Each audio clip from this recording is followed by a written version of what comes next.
Bonjour, donc une petite vidéo pour vous apprendre à utiliser le logiciel RDCAM que vous avez installé sur votre PC et qui va vous permettre donc de réaliser de la découpe et de la gravure avec la machine laser.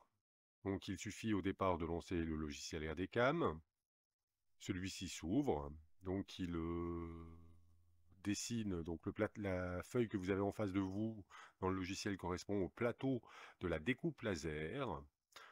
Et vous allez donc insérer des travaux que vous avez réalisés soit sous Inventor, soit des travaux que vous avez trouvés sur internet, des dessins gravés, des images et des choses, de ce type. Première chose à faire donc, insérer un objet. Donc on va réaliser la fonction qui s'appelle importer, qui se trouve ici. Donc quand vous allez faire importer, vous allez aller dans votre disque et choisir, par exemple, moi j'ai un document ici qui s'appelle porte-clés que j'ai dessiné sous Inventor, donc qui correspond à un contour avec un cercle à l'intérieur qui va permettre de passer un anneau. Une fois ceci fait, je sais bien que cette partie-là, c'est quelque chose que je veux découper. Donc je sélectionne la partie complète et je vais donc dire que je réalise un découpage. Pour réaliser un découpage, il me suffira donc de choisir la couche correspondante. Ici, la couche correspondante est la couche rouge. Et je vais donc choisir une couche qui s'appelle couper d'une couleur quelconque. Ensuite, donc là, j'ai la première partie de la chose, hein, qui est la chose que je découpe. Je vais y mettre un dessin. Donc j'ai choisi sur internet, hein, par exemple, des engrenages de cette forme, ou alors j'en ai peut-être d'autres, je vais regarder. Est-ce que j'ai quelque chose d'autre qui serait plus grand? Voilà, regardez, un lot d'engrenages. Je vais l'ouvrir et cette fois-ci, on voit bien que eh ben, ce lot d'engrenages, il est beaucoup plus grand que ce que j'ai à découper. Donc, première chose à faire, soit eh ben, je joue sur la partie qui est réduire la chose et puis me dire, bah voilà, je réduis, je suis en une taille qui est correcte. Je vois bien encore que là, ça ne rentre pas. Et donc, si je voulais réduire au maximum, hein, je vais aller me mettre dans ce type. Je joue bien sûr avec la molette sur les zooms et puis je pourrais donc aller faire quelque chose de tout petit et puis me mettre donc comme ça à l'endroit où je veux. À l'heure actuelle, rien ne se passe puisque cette partie-là, elle est apparue dans une autre couleur qui est scan. Je vais prendre bleu et je vais lui dire voilà, elle est passée en bleu. Donc ceci, ça s'appelle découper. Ceci, ça s'appelle scanner. Si je prends la deuxième partie. Ce qui m'intéresse peut-être, c'est d'aller en chercher un contour parce que bah, le dessin de ces engrenages, vous voyez bien que eh ben, il va avoir des niveaux de gris. J'ai peut-être pas envie d'avoir de niveau de gris. Donc je vais ressortir cette partie-là de la partie à découper parce qu'il va intervenir dessus des choses et je vais aller zoomer un peu plus dessus. Voilà, je vais me mettre ici.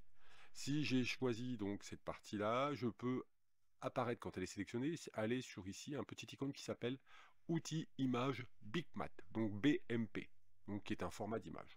Quand je clique dessus, apparaît donc toute une partie de logiciel qui va me permettre de faire du traitement, mais ce qui va m'intéresser au départ, c'est d'obtenir que les contours eh ben, de nos petits engrenages. Donc si j'obtiens obtenir les contours, je vois bien que eh ben, il a été chercher un nombre de points super important autour des engrenages, et puis il a déterminé les contours. Je vais valider, et je ressors de l'endroit où je suis, mais reste encore en place et ben, toute cette partie grisée. Je clique une fois sur la forme et je vais taper supprimer. Quand je supprime, je vois bien que cette fois-ci, je suis arrivé bah, dans tous les contours qu'il avait déterminés. Si je zoome fort, je vois bien qu'il y avait des petites choses dans les dessins qu'il n'a pas bien faites. Je peux encore aller à ma convenance, dire j'enlève les choses qui ne vont pas. Je peux ensuite sélectionner cette forme parce que toutes les petites lignes sont séparées l'une de l'autre. Donc si j'en sélectionne une et que je la déplace sans faire exprès, eh ben, tout va se séparer. Et je vais aller dans ces menus qui se trouvent ici et il y en a un qui s'appelle, je pense que c'est celui-ci qui s'appelle grouper. Et cette fois-ci, j'ai bien obtenu eh ben, un paquet, si je le sélectionne cette fois-ci, un paquet d'engrenages que je peux déplacer sans modifier ben, la petite ligne du coin. Il faut donc à chaque fois la modifier. Pour ce qu'il en est ensuite, eh ben, imaginez, j'ai besoin d'adapter la taille, parce que tout à l'heure j'ai fait de l'adaptation, eh ben, en ayant sélectionné, je peux adapter de cette façon. Mais si je voulais également changer la taille, je pourrais aller à cet endroit qui est ici, parce que ce qui est ici, en fait, correspond à la taille de mon objet. Je pourrais donc verrouiller le cadenas en disant: «Je veux garder la même proportion dans tous les sens» et me dire: «Bah, tiens, par exemple, j'aimerais bien que ça fasse environ le double de dimension». Donc je vais taper sur les X34. Une fois que je vais valider, et ben, j'aurai multiplié par 2 la taille de mes engrenages. Je vois bien donc qu'il y a, toujours 2 couleurs. Je vais me placer au centre, à peu près, voilà. Donc mon porte-clés, il y aurait la découpe, de la partie qui est rouge à la base avec le cercle qui est ici, et puis la partie bleue serait gravée. Je n'ai pas encore réglé le problème du fait que entre découper, alors la partie bleue est toujours en coupé. Je vais aller cliquer ici et lui dire attention, ce n'est pas découpé, mais c'est de la gravure. Voilà. À l'intérieur de cette partie, eh ben, j'ai les valeurs de ce qui va se passer en fait dans ma découpe laser. Je vais commencer par la fonction couper. Donc si je rentre dans la fonction couper, les paramètres sont la vitesse de déplacement de ma tête laser est de 100 mm par seconde pour une puissance de 30% du laser. Alors, l'utilisation du laser, il n'y a qu'un seul laser qui sert, c'est le laser numéro 1, il n'y a pas deux lasers. On utilise habituellement une puissance assez importante, donc on va dire 95%. On ne se met jamais à 100% du laser, parce que on va dire, ça l'abîme fortement. Enfin, ça réduit sa durée de vie.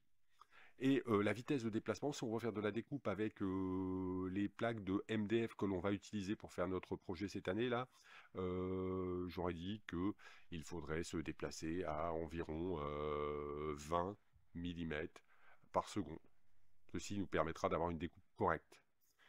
Je vous redonnerai ces paramètres si nécessaire, parce qu'en fonction on va dire des heures d'utilisation, de l'encrassage de la machine, eh ben, on risque d'avoir une vitesse à réduire, ou alors, oui, une vitesse à réduire pour qu'elle aille un peu moins vite et qu'elle découpe mieux. Ensuite, la partie scan qu'on peut régler. La vitesse de déplacement, habituellement, elle est d'environ, allez, j'aurais dit 200, je mets souvent 200, voilà, 200 mm par seconde, donc on va beaucoup plus vite. Et la puissance du laser, elle, est faible, donc avec des puissances de 10%, c'est suffisant. Une fois qu'on a validé, voilà, notre travail est fait, et ben, on peut l'enregistrer. Donc, c'est-à-dire, si vous cliquez ici, ça va enregistrer votre projet au format RDCAM. Donc, quand on arrivera sur l'ordinateur près de la machine, on pourra le mettre dedans. Ou si vous me le communiquez, parce que c'est moi qui vais devoir le découper, parce que tout le monde n'aura pas le temps d'aller sur la machine, et ben, il sera communiqué à ce format, enregistré, donc au format RDCAM. Et puis, une fois que je serai sur la machine, hein, pour vous informer comment je vais faire, ou si vous y étiez, on va cliquer donc sur envoyer en mémoire. La machine est connectée à travers un câble USB, et ce câble USB va permettre donc de télécharger dans la machine le programme de découpe et de gravure, et puis les ordres de commande de démarrage et puis de positionnement du laser se feront manuellement sur la machine. Je vous remercie pour votre écoute, et j'espère que la petite vidéo vous aura servi.